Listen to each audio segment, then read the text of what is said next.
Welcome to the first episode in a Legendarium series about the life and reign of King William II of England. In part 1, we will talk about how the life of young William was transformed forever by the premature death of one of his older brothers and his father's conquest of England. William Rufus was the third son of Duke William of Normandy and Matilda of Flanders, daughter of the Count of Flanders and niece of King Henry I of France. He was one of 9 children born to the couple, 7 of whom survived and 4 of whom were boys. Since young William had 2 older brothers, Robert Curthose and Richard, his parents likely planned a career in the church for him.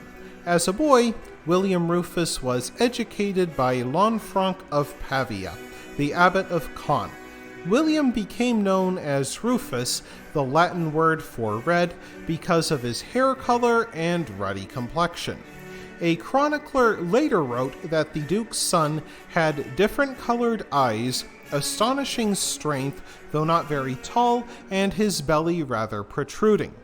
Little is known of William's childhood, though Orderic Vitalis wrote of an incident where William Rufus and his younger brother Henry Beauclerc grew bored with playing dice, and so they emptied a chamber pot on the head of their eldest brother Robert. Another version of the story simply has them relieving themselves on Robert's head. In any case, a scuffle ensued, and Duke William himself had to break it up. In 1066, when William Rufus was about 10 years old, his father, Duke William, crushed King Harold Godwinson at the Battle of Hastings. In doing so, Duke William of Normandy promoted himself to King William of England. He also exterminated or exiled the native English aristocracy, replacing them with French-speaking Norman knights who fought for him at Hastings. They created an apartheid society in which French speakers monopolized church and secular offices, while the English toiled in anonymity. King William the Conqueror would also use England as a piggy bank to finance wars to expand his holdings on the continent. Though he would one day be King of England, William Rufus inherited his father's contempt for the English he would rule, seeing them as nothing but uncultured drudges with no use except filling his Norman treasury. In 1070, Duke William returned to Normandy after spending 5 years subjugating England. He put his new tax revenue and manpower to work, invading and conquering the county of Maine, which bordered Normandy. In 1074, William Rufus suddenly became more important to his father's plans for the succession. That year, Richard, one of William's older brothers, died in a hunting accident. Though Robert Curthose remained first in line, William Rufus, then 17 years old, became second. Around this time, Robert Curthose advised his father to return to England while he ruled Normandy. William, now in his 50s, responded, "Normandy is mine by hereditary descent, and I will never, while I live, relinquish its government." Robert Curthose, realizing that his father wouldn't budge, then rallied discontented nobles in Brittany, Maine, and Anjou, and led them in a rebellion against his own father. Still only a teenager, William Rufus joined his father, King William, in the war against his rebellious brother Robert.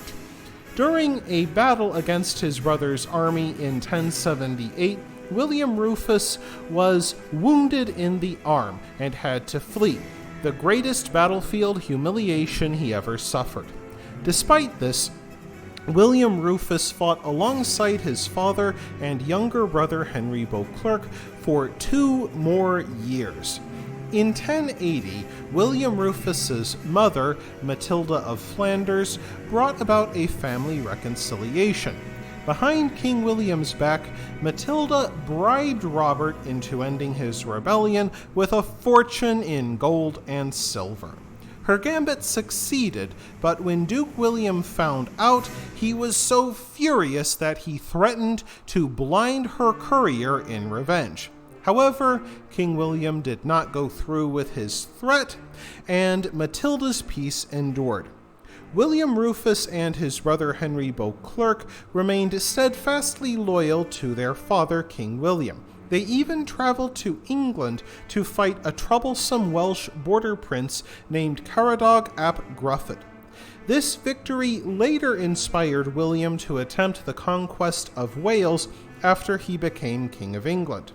His troublesome brother Robert Curthose was sent to the Scottish border to stop repeated raids by the Scots.